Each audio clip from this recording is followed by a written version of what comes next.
Folks, Venus O'Hara, the lovely Venus O'Hara is here, and the queen of the Orgasmic Lifestyle podcast, as well as pleasure activist. I mean, there's so many things I could put, so many different hyphenates. Orgasm activist and an orgasmic podcast, lifestyle podcast. Thank you so much for being here, Lady Venus. And thank you so much. The thing is, you come bearing gifts. Let's make room for these gifts. Yeah, this is vegan cheese made by Veggie Karma Foods, made in Barcelona, and it's made from lupin beans and cashew. So the word in English. This is a local company. Yep, and it's all plastic-free packaging and everything. And I went to a shop yesterday called Santiveri and did a tasting test of all the cheeses, and this was the best one, so I thought only the best for Lucas. I know you've never tried vegan cheese before with cashew, because it's a bit of a hit and miss thing, vegan cheese. Not all of it is good, but this, because it's a very hard to give up cheese, and this is kind of a very good replacement, and you wouldn't even know it was vegan. Well, this is the thing as well, because Lady Venus and I have been going out for vegan meals for a while now, and anytime I'm about to order something with vegan cheese, she says, well, maybe you want to think about that. And then today, just in one of the song breaks just now with the ladies, I went out to say hi. She gave me a piece of this. Now, let's talk about this, because your vegan lifestyle has been going on for some time now. But now you've actually mounted what is a growing pot. I mean, I don't know how many hits you're getting, but thousands and thousands of the listeners on the podcast. You've also just mounted a new YouTube page that's going to be representing a lot of this vegan lifestyle. Why? What led to this? I guess I should ask. Well, I've been a sex toy reviewer and orgasm activist for many years, sex blogger since 2009. And I remember a few years ago, I had an interview with Marie-Claire Brazil, and I was just lounging around at home, and I received these emails from this very stressed out journalist telling me that can she postpone the interview because she was stuck in traffic? And I was like, yeah, sure. Anyway, when we started speaking, I told her that I'd had no alarm in the morning for 9 years. And she was like, oh, my God, no alarm. And that was the detail of my life that she remembered. And I realized that I had so many things in my life that I needed to share with people. I have an orgasmic lifestyle. Every day is a climax. So the orgasmic lifestyle is not about orgasms. It's about reaching the climax in all areas of life. And today I had to wake up with an alarm just for you. And oh, my God, it was hard. so I just really feel privileged to not have to wake up naturally every day, because that's something that's really a real luxury for me. Honestly. Since 2009, so. Honestly. And that top is giving me 70s. I love that top. Familia, again, this is coming from, what's the name of this factory that's producing this? It's called Veggie Karma. Veggie Karma. This cheese is amazing. And honestly, you would be hard-pressed to know that this is vegan cheese. So when you can have these types of luxuries, and I better not eat while I'm speaking to you, but when you can have these types of luxuries that are vegan and good for the environment, obviously, even the packaging from whence this hails is paper. That type of world mentality is not just about, when you talk about orgasm, it's not just about pleasure in that sense. It's about everything, as you said. When did you start coming in contact with your own recipes? Because I was actually treated to an amazing orgasmic breakfast over this weekend, and I could not eat except a little salad at the end of the night after this. Oh, wow, me too. This is not a joke. And so when did you start inventing all of these other not recipes, but these, recipes. Yes, they are. Well, I've been vegetarian most of my life, and I started to transition to veganism around 6 years ago, because I learned a lot of things about the dairy industry that I couldn't unlearn, because I thought it was okay if you didn't kill the animal, but it's disgusting, the dairy industry. And I'm not really an animal activist. I was more disgusted, like, oh, I don't want that in my body. And so anyway, slowly I started to go vegan, but it's very difficult with cheese and chocolate and things like that, and pizza. So I went vegan about 4 years ago because one of my family members had a heart attack, and I thought, wow, got to get the cholesterol out of my life. And ever since then, it's been a very kind of gradual process. And I really, really enjoy it. And more, and now I'm actually learning a lot about recipes, because as just like many people, I gained some kilos with the pandemic. I gained about 8 kilos, and that was quite hard. Really? So yeah, I felt very disconnected from my body over the last 2 years, and maybe a lot of people are feeling the same way. And obviously, I've already given up all the bad things like alcohol and Coca-Cola or animal products. So I'm kind of like, I really need to do something, and I go to the gym and all of that. And I've been going to the gym for a long time, but I went to the Nutricionistas Veganos. Shout out to vegan nutritionists in Barcelona. If you Google Nutricionistas Veganos Barcelona, you'll find them. And now I'm following a high protein vegan diet with low carbs. And it's just amazing because I don't feel like there's any sacrifice. Like the breakfast we had the other day was 35 grams of protein. And because when you think of diet, you think of restrictions and sacrifice, whereas how I'm eating now is like pure indulgence, abundance. And I'm just enjoying learning new things and learning new ways to cook. So I'm from an Irish background, so we bread and potatoes are the staple of our diet, and to give up those things and have more protein is just wow, amazing. So that's kind of I'm just learning lots of things online and then replicating them in my kitchen, and I'm putting some recipes on my YouTube channel called The Orgasmic Lifestyle. I'm making my own milk from almonds. You saw me make that the other day. Okay. I'm making smoothie bowls. I learned a recipe. May I tell the recipe? Yes, of course. Yeah. Honestly, you just take what is a small handful of the almonds, soak them overnight. I would say maybe at maybe least 12 hours, yeah. right? And then put them in a Vitamix or a really good blender. Which one's the one that you use? Yeah, Vitamix. I love Vitamix. Yeah. Rip it up and it's with water. Milk. With water, obviously. With milk. I mean, with water. And it's milk. It is literally just foamy milk that we used straight up. Now, also, you had created a concoction which was almost like a breakfast porridge soup that was pure protein, vegan, fruit, and amazing. And I'm not kidding, folks. When we finished, plus we had keto bread. Was it keto bread? It's actually protein bread. It was protein bread with pure, only peanuts, peanut butter, and that, and tea and coffee. And then we went out for something vegan. Pizza. I could not eat the whole day. And so one of the things that we have, it's certainly in a mentality that most people have, is that, vegan. It's restrictive. Restrictive, skinny, hippie stuff. Yeah. Oh, my nerves. This has led to the Orgasmic podcast, a lifestyle podcast. Absolutely, because I'm actually also an organizer of Barcelona vegan community, and there's lots of vegans don't agree on what's the best way to spread this message, and some people want to be angry activists and get very angry about slaughterhouses, which is all obviously terrible. What happens in slaughterhouses, but if you start being angry and judgmental to people, that might not be the best way to spread the word. However, if I give you this vegan cheese now, you might think, oh, this is so delicious. Maybe I won't get cow cheese again or whatever, So I think food is a form of activism. It's a really positive form of activism. And that's the kind of what I want to spread. So there are many benefits of eating vegan as well. There's no cholesterol in plant foods. It tastes amazing. So once you realize that there's no sacrifice, then I think that people will start to change their minds. I think it's a more positive approach. All approaches work, because I mean you can come at it from a health perspective, environmental perspective, or even animal rights perspective. There we go. Yeah, exactly. Well, that's been one of the things too, because on Sunday, you actually mentioned something about the macro granjas, which was going on, and I get home that evening or that afternoon, and La Vanguardia has a whole thing on this macro granjas report that you were talking about. Now, were you always, because you're not the biggest fan of animals. No. So in not eating or even petting.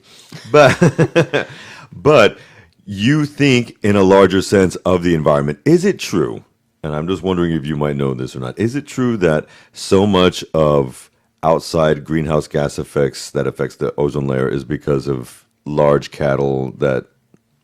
Well, I would say I'm not an expert on this, but gas. yes, if you watch the documentary Cowspiracy, you'll find out more about that. So animal farming is just become very excessive, and that's what's really the problem here. I mean, it does contaminate the local environment quite a lot. And I know that there's an organization now called No Mas Cerdos, and I just wonder how many of those people are actually ham eaters, because that's where the problem is. People are eating too much meat. I mean, I support flexitarianism. Okay. And not many vegans would, but I think it's a more attainable objective to actually reduce your meat quantity or how much you eat. And also it's going to be easier. It's actually more, it's cheaper. It's better for your health, and you can still have a bit of meat maybe at the weekend. So that's a kind of a more attainable objective, I think, that I would support. I want to talk really quick before we jump into one of the songs you've chosen. Although maybe I changed up the artist who performed it. Please don't hit me. Or maybe do. With vegan leather whips, by the way. Vegan leather whips. You can't have animal leather whips. That's so not fair. The only cruelty is what you give, not the animal. The animal shouldn't suffer for your dungeon indulgences. Why wasn't I recording that? Yeah. That was brilliant. It is being recorded, actually. So, folks, again, remember, you're catching us live on 106.9 FM and Radio Kanal with Barcelona.com. We will then be putting this up on Facebook and our Al Gore's interwebs afterwards. But when you start a podcast like this, it's never an easy endeavor. But the people that you've been interviewing, oh my God, what is some of the things that you have discovered about yourself doing this podcast? Well, it's interesting because the people I interview are not experts in sexuality. It's all lifestyle. So I feel like I'm having my own personal coaching session. And because a lot of them are in the US and they're in California, because of the time difference, I have to wait up quite late. And then I can't sleep after because I'm completely starstruck. And it's just such an honor and privilege to interview these people and share this knowledge with the world. I've interviewed people who are experts in nutrition, spirituality, lifestyle, just so many things, and even sobriety, which is another thing that I'm very passionate about, because now it's veganuary and dry January, but for me it's all year round. So I really feel inspired about my interviews and that this is the kind of content that I'm consuming myself. So I feel like I'm learning myself, and I'm just sharing my own learning journey. Okay. I love that answer. We're going to do a really quick swung, and then we're going to come back with more information because I want to talk a little bit more about that's what we're going to do. Yeah. We're going to throw the munch, and then we're going to be right back. Now, you and I are teens of the 90s. No, you're a teen of the millennium. I'm of the 90s. But Bananarama. Oh, yeah. Oh, Lord. The only thing is, I'm obsessed with the original version. Oh, I love that. I love the Shocking original version. Blue. That's kind of more psychedelic. Okay. It's so psychedelic. So what we're going to do is serve you 4.5 minutes of psychedelia with Shocking Blue's version of Venus. And then we're going to give it right back to Venus O'Hara. Remember, catch the jams live on 106.9 FM and Radio Kanal with Barcelona. That was Shocking Blue, and that was Venus, and now we're back with Venus. But getting down to the nitty-gritty of some of the things, out of curiosity, did your path to spirituality take part and parcel with some of the work that this led to? By the way, if you saw the video, you saw me munching out on delicious keto bread with vegan cheese. Again, thank you for bringing this loveliness. But I think one of the first times... because this is, I believe, your third time, and once a year, basically, we're here. And I remember a couple of years ago when I just started this, you said that you were going down a different spiritual path, and a lot has changed since then. Did veganism and this have anything to do with it? I'm just wondering, It kind of, it was part of the journey. It wasn't the main kind of catalyst. It wasn't the main thing that sparked it off. But often when people have spiritual awakenings, it comes from a trauma or painful situation. And that was exactly the same for me. I was living with a friend who became my biggest enemy and bullied me for a year. And I had to get out of his apartment. So I was just working very hard to save up. And was that here, if I may ask? Yeah, it was here. It was a very, very difficult situation. And back then, I just worked so much, and then I was very stressed, and I was just Googling stuff about stress, and then I learned about abdominal breathing, which is something I highly recommend. And I realized that stress is a choice. If you breathe very slowly with your abdomen, you can slow down all these stress kind of reactions in your body, which is very incredible. And then just slowly I started to devour, because once you start going down the rabbit hole on YouTube, you'll find that similar things pop up on the feed, and that's how it was for me. But the real thing was about March 2018, I was living in my next apartment and I couldn't even afford to furnish it. I was freezing and cold, or freezing and cold. Had no furniture. All I had was boxes of toys. I didn't have a pillow. I was sleeping on this kind of old mattress that God knows who'd slept on it and done what before me. So it was just like, ooh, I always had this disgusting feeling like I don't know what I'm sleeping on. And I didn't know how I was going to kind of pay for my rent. And then I went to the beach. I was like, oh my God, I don't know how I'm going to pay my rent. So anyway, I went down the rabbit hole of self-help, and I discovered this book called Think and Grow Rich, which I highly recommend. It's the best-selling book on success of all time by Napoleon Hill. Napoleon Hill. And it was written in 1937. And in this book, there was a chapter called Sex Transmutation, the mystery of sex transmutation. I was thinking, oh my God, I've been a sex expert since 2009, and I've missed something very key about sexuality. And I learned that if you harness your sexual energy and focus it on one of your goals, you can actually use sexual energy to manifest. And I thought that's great, but it wasn't actually with a sexual outlet. It was transmuting, so from one form of energy to another. So then I discovered something called sex magic, which is actually using your sexual energy and orgasm to manifest. And in that month, I had 62 orgasms, all with like focus. So I just started practicing this thing called sex magic. And 3 months later, when I went vegan, that's when I started manifesting everything. Okay. And it just went boom, boom, boom. So for me, veganism, I associate with abundance. And I was watching a spiritual influencer as well who always mentions veganism in his videos. He's called Infinite Waters, and I was thinking, why is he talking about veganism in a video about money? And then I kind of realized, for me, it's kind of like more about spiritual hygiene. My reason for being veganism. So for me, everything just started clicking into place when I went vegan. And then I was also hanging around with lots of vegans. So I wasn't like the odd one out. I was exposed to lots of vegan things in Barcelona. And Barcelona is an amazing place to be vegan because there's more and more things, more and more restaurants and vegan people. And I love my vegan friends. And you run, like you said, 15 minutes ago, you run so much of what happens in the vegan community. Well, especially tastings and trying new restaurants and things that are going on. Let's talk saving about tastings and trying new things again. Amaze Balls Cheese. Can we shout out the name one more time, please, of this amazing company? Veggie Karma. Veggie Karma, BCN. I have to get them in here. I just put them on my stories. I want to get them in here and do a splay of food. Oh yeah, they're just just shared my story, so they know we're here. Okay, see, so now question. Let's talk about vital food and nutrients when going vegan, because that can be, for some people who are lacking in D or lacking in iron or lacking in whatnot, that can be something that they have to be, well aware of. Yeah, I think it's so important if you're going to do anything to your diet, get some professional help. See a nutritionist, for example, Nutricionistas Veganos Barcelona, and get some blood tests, because you can't just follow an influencer online and say, I'm going to eat like that, because you don't know if you're getting everything. And also there is an app called Chronometer, which I highly recommend, and just to use for a week so you know what you're getting from your food.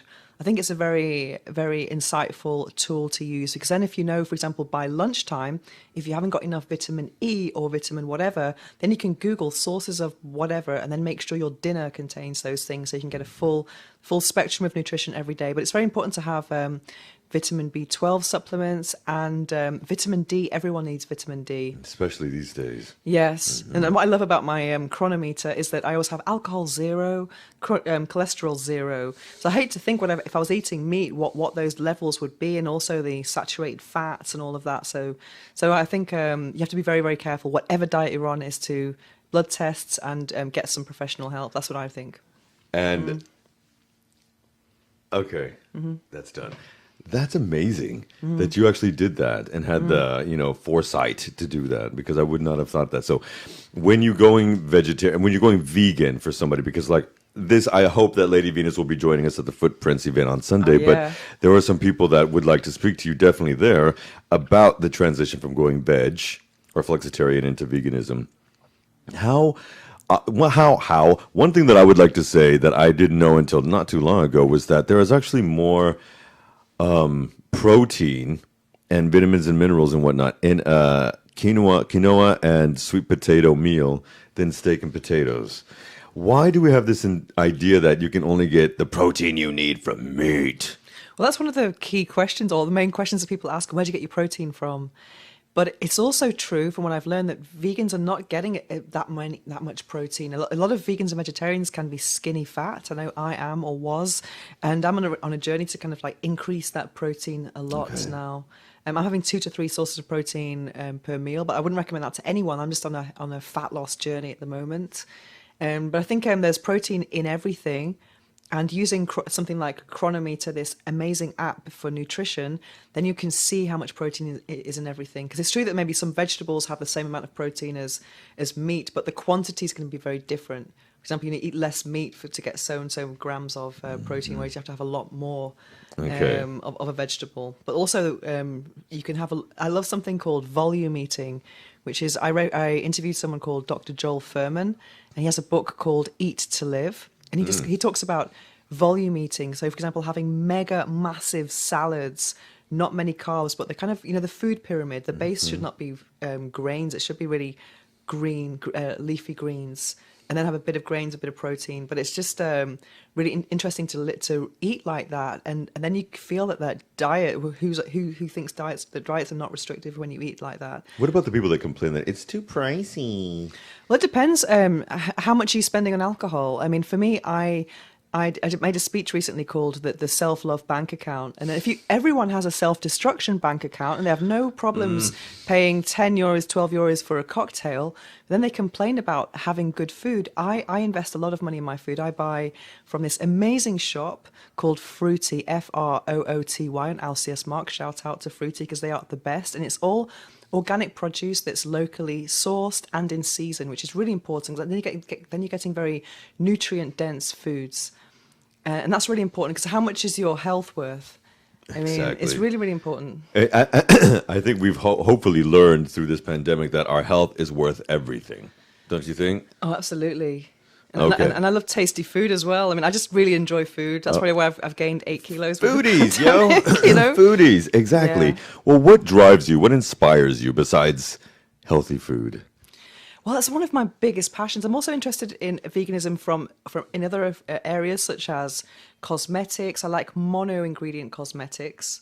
I don't like long lists of ingredients on my food or my cosmetics. So I have things like shea butter, or coconut oil, or jojoba oil, rosemary essential oil, low poo shampoo, which means no nasty chemicals. Okay. So I'm on this journey on in many areas of life, actually. And also my bed is vegan. Now I have 5 pillows. I had no pillow 4 years ago, and now I have 5 pillows, and everything is there's no feathers, no cruelty. Because I'll think about the energetic. No animal products have ever entered my house. Okay. So, and also my clothing, I would not have. I don't think it's worth killing an animal for fashion. I mean, this bag is like from repurposed plastic from the ocean. A great brand, Matt and Nat. I just think there's lots of ways to be kinder to the world, and I think you have to invest in. I don't actually vote politically speaking, but I do vote with my money. So Exactly. I want to support things that I believe in. Okay. Where can people contact you? How can people find you? Well, Venus O'Hara at Venus O'Hara on social media. My website is venusohara.org, or you can also look for The Orgasmic Lifestyle on YouTube, on Instagram, or the Orgasmic Lifestyle podcast by Venus O'Hara on any podcast platform. Thank you. All right. Now then, Orgasmic Lifestyle Podcast, right? Now that's also on YouTube. NewTubes on YouTube and NewTubes on YouTube. Yes, NewTubes on YouTube and new recipes that you're also putting up there as well. And how to, in fact, I think you did one of the, where you have the weight that you've lost as you've been doing this new diet, how to make certain types of food and how to, base a life. I think there was one on the protein that you're dealing with that. Okay. All of this stuff, as well as the amazing interviews that she's doing, can be found at the Orgasmic Podcast, Lifestyle Podcast, as well as YouTube. And of course, as she said, Venus O'Hara, she's ripping it up all over Instagram. And we'll be throwing these videos there as well on Instagram. Now, folks, we are going to be shouting out of here in just a minute because we've got somebody coming in here. We got to aerosol this place. However, next week we'll be here doing some live music on our Blue Mesa live sessions as Slim Jim and the Redeemers are going to be here. So hopefully you're going to be checking back with us at the same bad time and channel. Venus O'Hara, thank you so much for being here. Woohoo! I also want to give a mad shout out to Footprints. Remember, we will be there at 12 o'clock on Sunday until ? Come pamper yourself and give to others. Remember, keep it real, keep it safe, keep it distance, and we'll be back here next week at 11 o'clock. Now, Venus, you're the one who picked this song, so I chose from the list that you sent, Tori Amos's God. Oh, I love it. Because it's been one of those weeks, Children of the Corn. We love you, keep it real, and we will see you next week. Thank you, Venus, and ladies, Laura and Karen. Bye-bye, everybody.